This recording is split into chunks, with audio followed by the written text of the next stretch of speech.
Hello दोस्तों, नमस्कार। अगर आप भोजपुरी लोकगीतों का आनंद लेना चाहते हैं तो मेरे चैनल वंशु भोजपुरी लोकगीत को सब्सक्राइब करें और बगल में घंटी के निशान को दबाना न भूलें। कहाँ सजे फूटेला कसौं जाता नदी बाड़िया गली हो राम। कहाँ सजे फूटेला कसौं जाता नदी बाड़िया गली हो राम। अहो राम कौन भैया बटिया बहोड़ी है तो कौन बहिना ससुर जहे हो राम।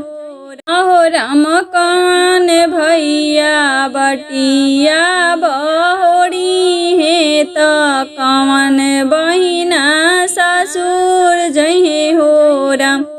गैया जे करे बछरुआ बिना दुहाने के बेरिया हो राम।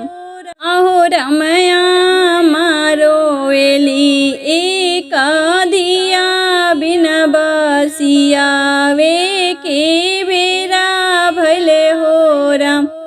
अहो रामया मारो एली एक दिया बिना बसिया वे के बेरा भले हो राम। कहाँ सजे फूटेला कसौं जाता नदी बाड़िया गले हो राम।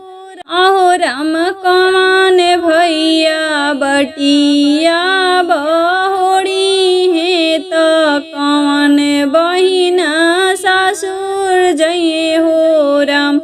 अहो राम कौन भैया बटिया बहोड़ी है तो कौन बहिना ससुर जये हो राम।